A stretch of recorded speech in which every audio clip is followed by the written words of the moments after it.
Police say he also had threatened to take the teen girl and her younger sibling away from their mom if the girl did not have sex with him.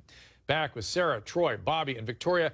And Victoria, there is even more from the arrest warrant. Tell us about it. Well, that's right. As a matter of fact, he coerced her into having sex with him. And one of the reasons that he did that was because, of course, he wanted sex. But he said in return, if she didn't give it to him, he would mess up her grades. He would doctor her grades. And furthermore, he also said that he would arrange it so that her siblings would be taken away from her mom. And again, this sexual coercion, not That's an right. uncommon tactic, if that's in fact what happened here. Now, here's the wrinkle. The teen's mom told station WBTV that she believed the mom, was developing a relationship with him. She said, quote, "I really cared about him. He was here every day. He had a key to my house. I fed him. So I looked at it as a relationship, but he didn't." Yes, Sarah, no kidding. He didn't. No, he didn't. And you know what? He's the one charged with a crime, but she's the more culpable one, in my opinion. She is the one. More than he is? Yes, she opened the door to this. She invited the man into the sanctity of her home. Look, we keep Sarah, blaming the schools. We need to stop blaming the schools. Safety starts in the house. I agree with you, but damn, any reason for a woman to blame a woman? I mean, come on now. This guy, he is alleged to be the perpetrator, not she. She, yes, was a allegedly unwitting dupe. She made horrible choices. I could say she's not mom of the year, but that guy's the perpetrator. He is the perpetrator. He's going to pay for this. I mean, I think this is a pretty serious crime that he's committed over a long period of time. This guy is a sexually violent predator. I'm not discounting that. I'm a defense attorney, and this guy is bad news. He was doing all the classic things that a bad guy does to try and get to the kids. He was grooming them. He was threatening them that if we didn't have sex with me, I'm going to get you away from your mom and dad. I'm going to take away your siblings. I agree with you, but these are all the classic things that a bad guy does to have sex with a child. I agree with you, but guess where he was doing it? He was doing it at residences. Yeah, right, with the mom who gave him the keys. The mom. Basically, the mom gave the keys to the bedroom. Playing the mom and using some of the same devices against the mom that he used against the child. And I'm sympathetic to that mom because she didn't even occur to her that this guy would be. He's guilty of the crime. She's guilty of not protecting her daughter. But let's be fair. The mom, again, I will surprise you, Sarah. You're taking aim at the mom. You never know. The two moms in a row you've taken aim at. It is any excuse to get at a mom. But she is not mom of the year, but she was manipulated by what allegedly seems to be a sociopath, very skilled in what he's doing. He really shoved down these kids' autonomy to the point that they couldn't tell the mom. I mean, he played this perfectly. Now, who knows what liabilities this mom had that he played upon, but he knew what he was doing. Oh, absolutely. And that's what happens. Just like the way these pedophiles target the at-risk children that they go after, he obviously picked up on something in the mother that was a weakness that he could, manipulate as well. That's right. Now, police say this guy had a reputation amongst the students for sleeping with students. So my question, Troy, why didn't you want to blame the mom?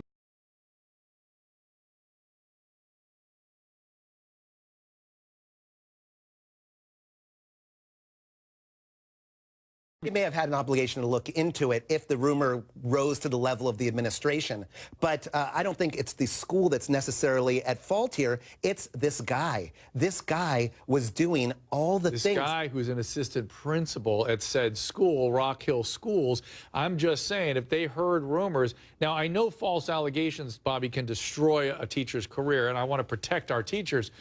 But doesn't the school administration have some way? Well, yeah, and I think that many schools have in place procedures and prohibitions against administrator and teacher involvement with students on social media. You can't be friends with them on social media. Can't go to the house. Boundaries. What about the house? There are boundaries. Clearly, there were no boundaries in this case. But also, high school, there's rumors. It's the mecca of rumors. There's the kids who have the hots for their, good-looking teacher. And so what, the school's supposed to launch a formal investigation every time rumors, spread around the campus? The school can destroy someone's life if the rumor like this gets up and gets out, rather, and the administration starts willy-nilly investigating somebody. Willy-nilly. To be fair, for all we know, the school did sniff around a little bit. I mean, I was raising that as a hyperbolic sort of idea that school has an obligation here. They may have fulfilled that obligation, and they may have done it in such a way as to protect his privacy and not really, we may not be aware of what But here's the thing. We have competing interests, of course, like we always have, right? Privacy versus the law enforcement,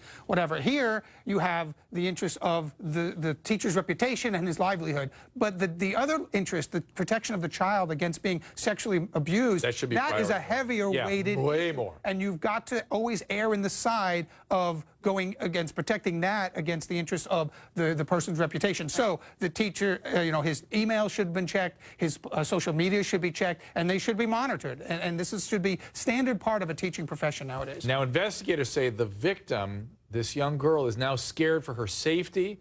At the same time, they're hoping that others will come forward, because if this guy is this skilled, Bobby, and done it once this well, probably not the first time. We've all seen that in these cases, right? The first one the first victim comes out, and then the pressure's off some of the other victims. I have no doubt that there'll be other victims coming forward in this case.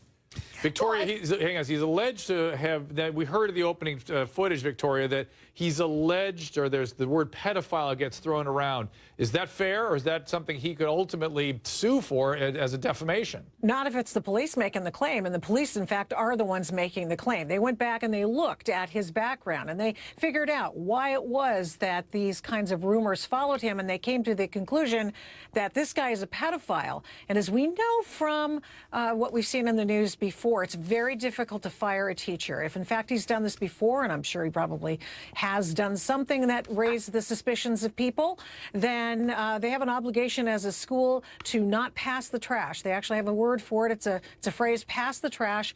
And what they do is they pass the teacher to another school to get them out of trouble, because it's easier than firing a tenured teacher. And to be fair, law enforcement does that same kind of thing, do they not? Have been educated about that through all the stuff we've been But my understanding, Victoria, is that other than the rumors, there's no documentation that he's a pedophile. I mean, there's no record. He doesn't have a record. Well, except that he's alleged to have been with this girl at 15. That makes right, him a for a pedophile. long period of time. Makes him an alleged pedophile. Right, Dr. Alleged Drew. pedophile. If these charges are true, he's a pedophile. All right, next up, a father busts his son's lip wide open during a boxing bout. Dad says this was discipline. I'll tell you what I think after this.